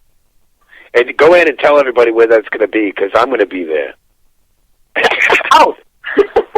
Well, the website is nuclearhotseat.com. You can go to the blog page, and that's where I post each show. And this week, for the Fukushima anniversary, it was a cast of thousands. It took a village to put this together. But there were interviews on the ground in Japanese that were then translated into English. English translations were recorded by professional voice-over providers who are Japanese, so you get the Japanese accent in what they are saying. And the program posted in 2 languages, because in one, the Japanese was translated into the English. In the other one, my English narration was translated into Japanese. So there are dual postings, and right now the show is going to travel in Japan. Nice. I can't wait. Well, it's there. Just I know. I'm going to go listen, too, like, as soon as possible. So, let's shift a little bit of gears to Chernobyl a little bit. And, you know, we talk about secrecy in certain stuff and how people got shambled and get, completely ridiculed. But to me, I see more of a secrecy in 3 Mile Island and Fukushima than really I do with Chernobyl. But then again, I could be wrong. If you could enlighten us on this, on, the events that kind of took place that you remember, and how it was really so secret, and that why the discrepancies exist so much there and not pointed so much towards 3 Mile Island as much. Or maybe it's the same. I don't know. Hopefully you can understand the context. One of the points that I tried to make earlier in this show is that at 3 Mile Island, there was no suppression of the information, and there was no suppression of the media. I mean, truly, the media of the world descended, and if there was any miscommunication and ass covering, it's all been traced back to Med Ed or to Babcock and Wilcox, or people simply not getting the information in time, and after they said everything's cool, they found out everything wasn't cool. I mean, it's a great jumble. This is where the book, The Warning, is really good.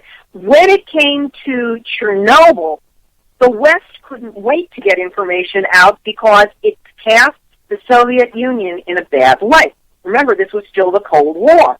Right. So, Russia, bad. Russian radiation, bad for people. Russian radiation, a danger to all of Europe, which it was. It went all the way up to Scandinavia. In far northern Sweden, they had to destroy herds of reindeer that the Same people, that the native people, the equivalent of the First Nations people of Sweden, depended on for their living, because they were found to have absorbed radiation from whatever they were eating on the tundra, and they were radioactive, so the meat was unusable, the hides were unusable. So all of Europe got hit with that. So our media machine had no problem at all about saying, ooh, Russia bad. Let me tell you how bad Russia is, how bad Chernobyl is, blah, blah, blah. And realized when all this was happening, I was not paying attention. I was intentionally ignoring it, thinking, oh, everybody's afraid of nuclear now? I've already been afraid of nuclear. I'm not afraid of nuclear again. Been there, let's move on to this was my denial system, and this was my post-traumatic stress coming in. So I didn't pay that attention, but anyway, that was basically it, but here, Fukushima happens, and Japan is our ally. It was, the plant was designed by GE.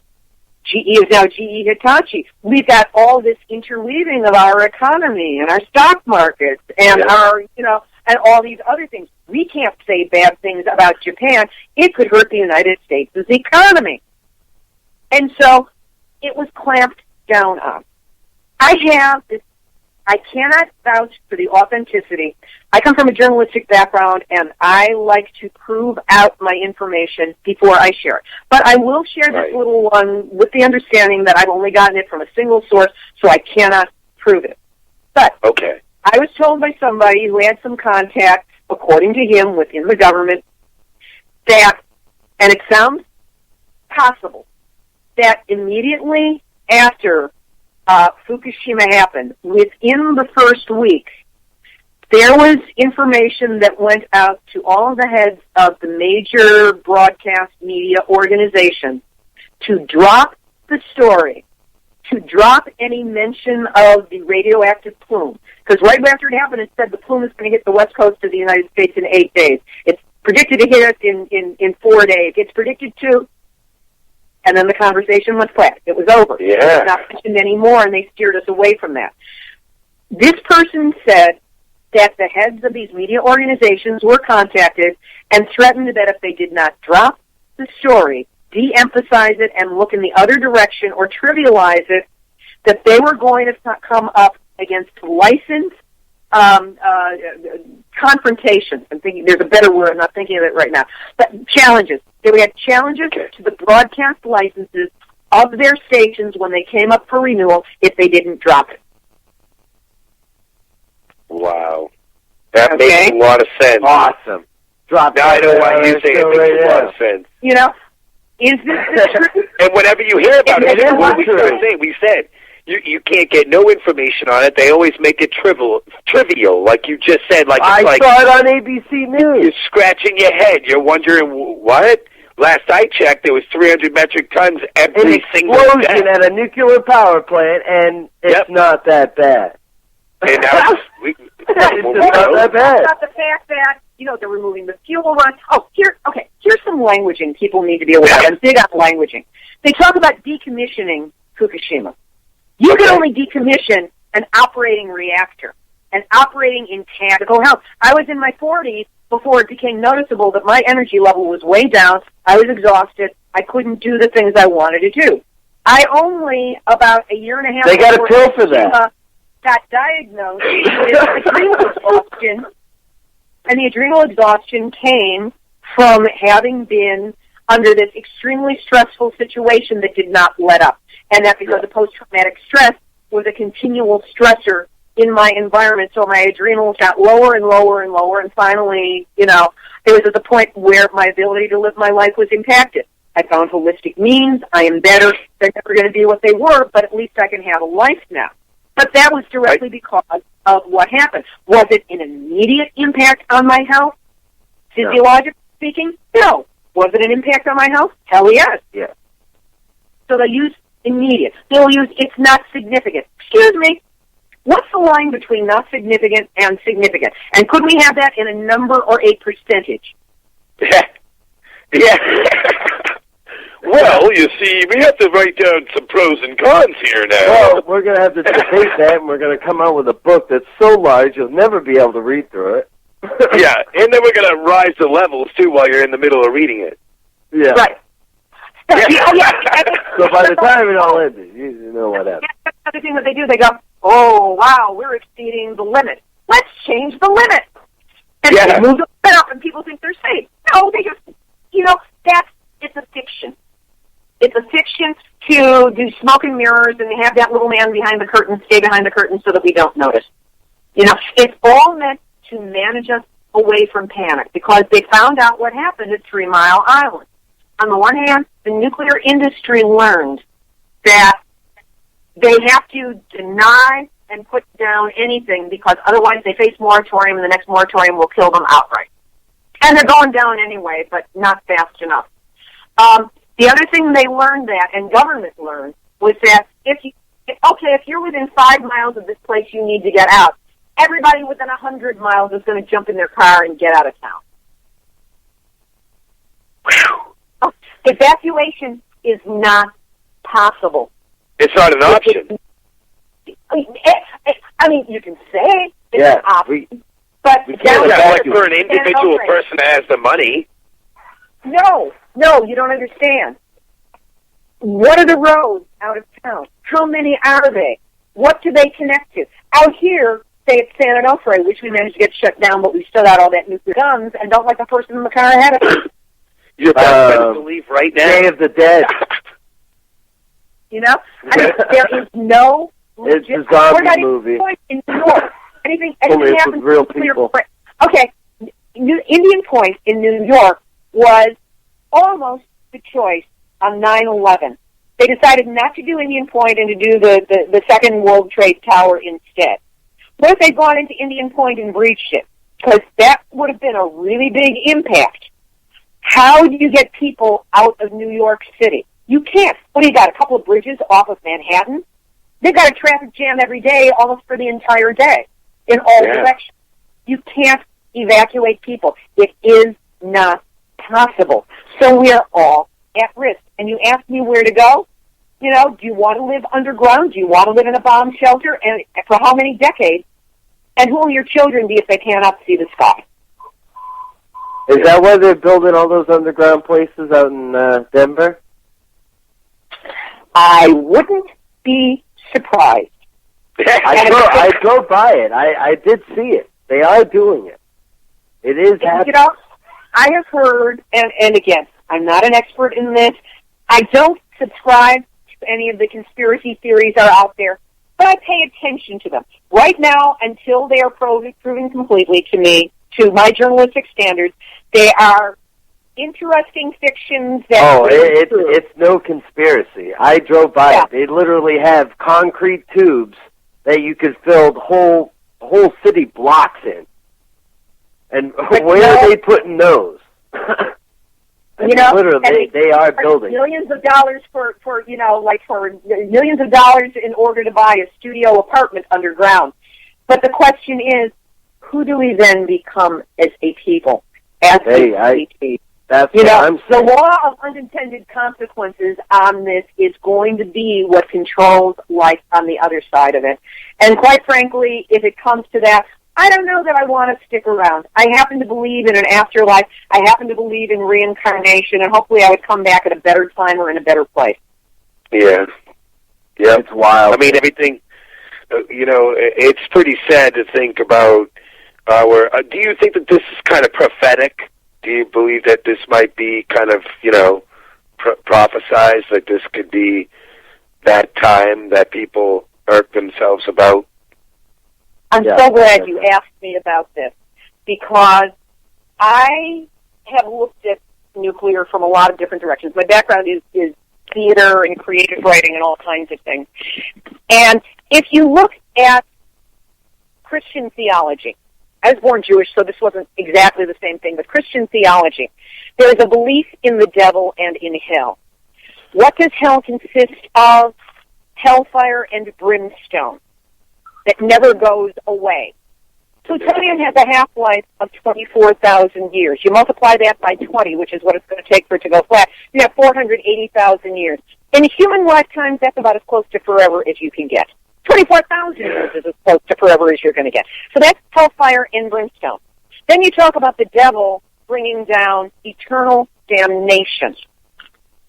How much more damning can it be than your genetic material has been compromised, has been damaged, is never coming back the way that it was, and will lead, inevitably, unless somebody's got some magic bullet that we don't know about and haven't been able to afford, is inevitably going to lead to the elimination, certainly of human life, probably most mammalian life, and probably the only thing that's going to survive is the cockroaches, because nothing kills those suckers. Yep, you're right. So we're talking about a technology that already, just in a basic analysis, is hellfire and damnation forever.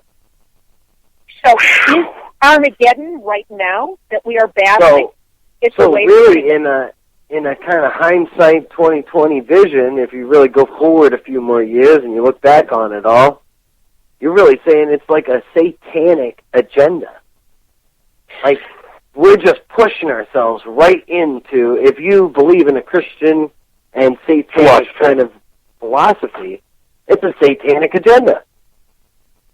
I mean, if you don't believe in that philosophy, then it's Well, didn't Nikola Tesla say that any kind of technology that would be invented without the betterment of man is an abomination of man?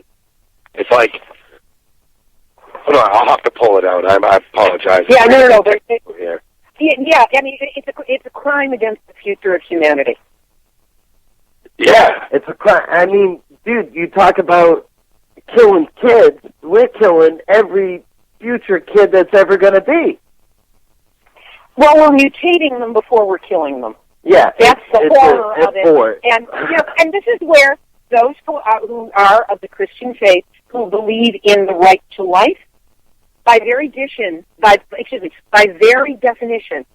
need to be anti-nuclear because of the damage that radiation does in increasing proportion to women than men. It hits the reproductive system. It hits the fetuses. There are more miscarriages, difficulty getting pregnant, and then the children that are born don't necessarily thrive or survive. I mean, that's what we're trying to get to right there. I mean... Yeah, exactly. If we're taking the rights, that's the Constitution. I mean, we're stripping the right from everybody. Is that why you think the government might be trying to strip the rights of the people right now? It's because that in the future, people are going to come down with cancer, they're going to want to sue, Obamacare. I mean, this seems to be like fitting all like pieces of a puzzle right together. I mean, it's all kind of speculative, but, I mean... Yeah, go ahead, Libbe. I'm sorry. Yeah, no, I mean, yes, it's speculative. And, we can make connections where perhaps none happen, and sometimes they happen by accident. There are a lot of different agendas based on money. They say that love of money is the root of all evil. I never paid much attention to that until getting involved on the nuclear issue, and oh boy, is that ever the case. It's like, dude, you can't breathe money. You can't eat money. You cannot replace your eggs or your sperm with money. It doesn't work. So it's like I can go into science fiction scenarios about, some extraterrestrials. I read science fiction still. Some extraterrestrials wanting to change our planet and get rid of the life form so that they can take over and, have it as their vacation planet. I don't know. None of us knows. All we know is the information that can be proven. There's a lot of speculation out there that's masquerading as information, which is why it's like nuclear Hotseat is not the most radical or, angriest or whatever program that is out there. Oh, you will hear tonight on Nuclear Hotseat. Now, this is the quote here. Science is... What's that? I got to use that as a tagline. That's great.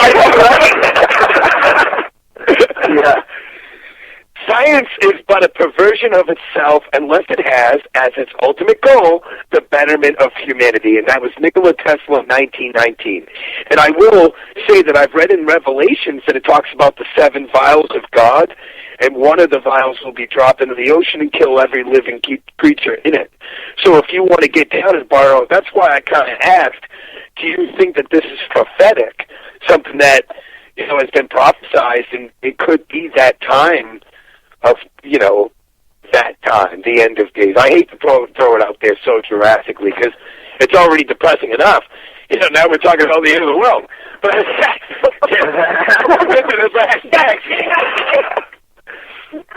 I don't know that it's going to happen that quickly or that immediately, because it does take time for this to play out. It's going to go through generations.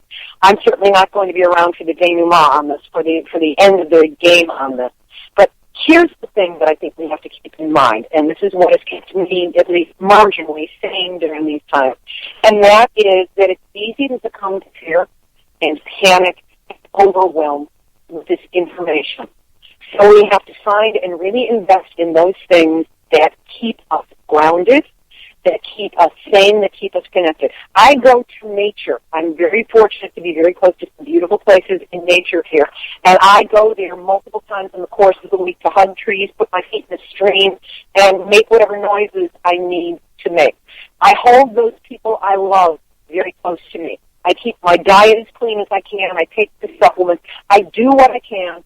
And truly, Nuclear Hotseat at this point, doing this program and putting out the truth as you see it and giving a platform for other people to give out their truth as they see it. That's right. We get to say, all right, this happened, 3 Mile Island happened to me. I was recruited against my will into this particular movement. If the nuclear industry doesn't like me, it's their own damn fault.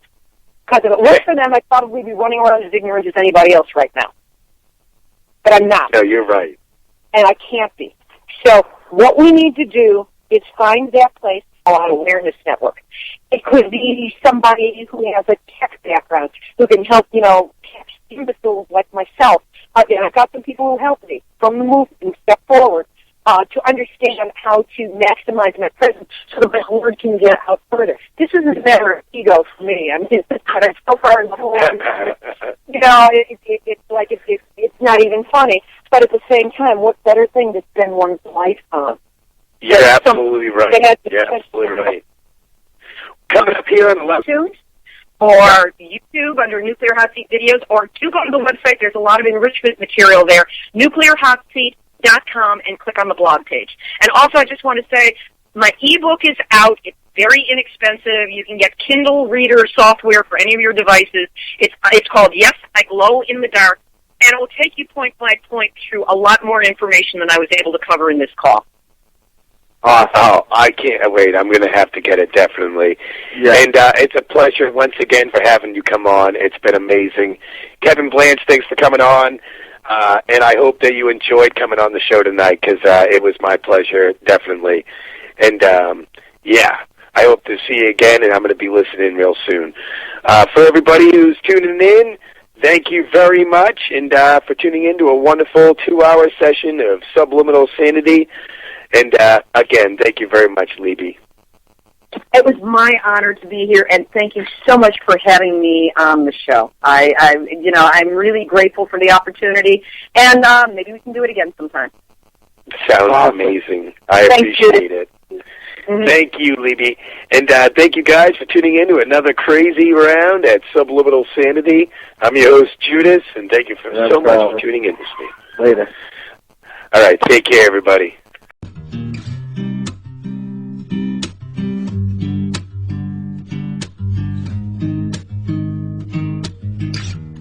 This day is getting older in fading light. It's beautiful. This wind is blowing colder, and too soon I'll feel its pull. Still, I took all my chances, earned myself an even score, try to learn my lessons well. And I don't have the answers for those questions anymore. Only love can be both heaven and hell. So sturdy up your heart, for the road is long ahead. I'll be with you even though we're apart, but your road is yours to tread.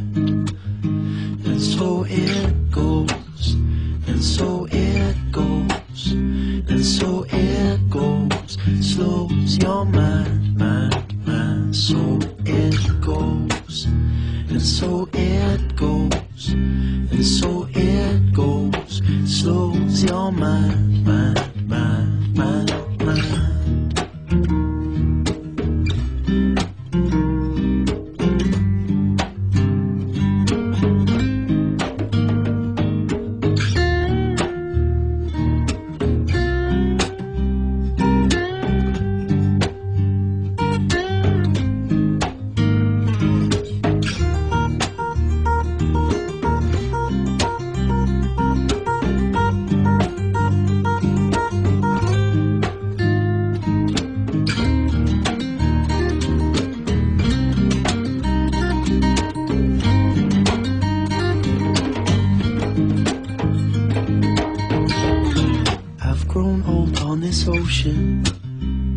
Give her all my stronger years.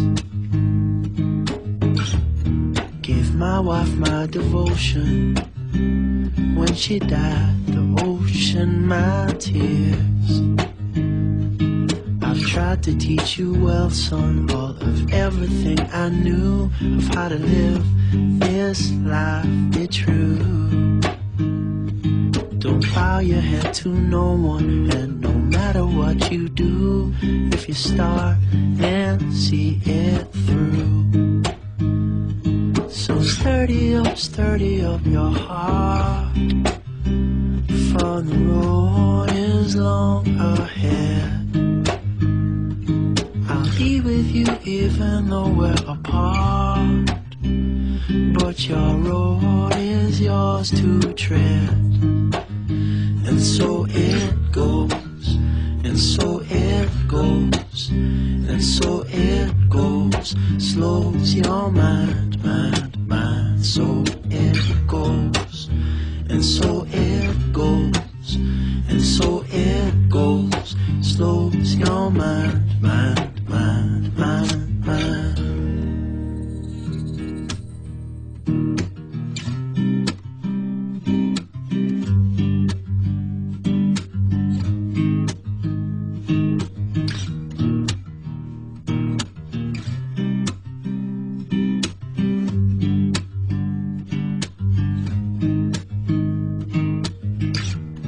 This day is getting older and fading light. It's beautiful. This wind is blowing colder, and too soon I'll feel its pull. Still I took all my chances, earned myself an even score. Try to learn my lessons well. And I don't have the answers for those questions anymore. Only love can be both heaven and hell. So sturdy up your heart, for the road is long ahead. I'll be with you even though we're apart, but your road is yours to tread. And so it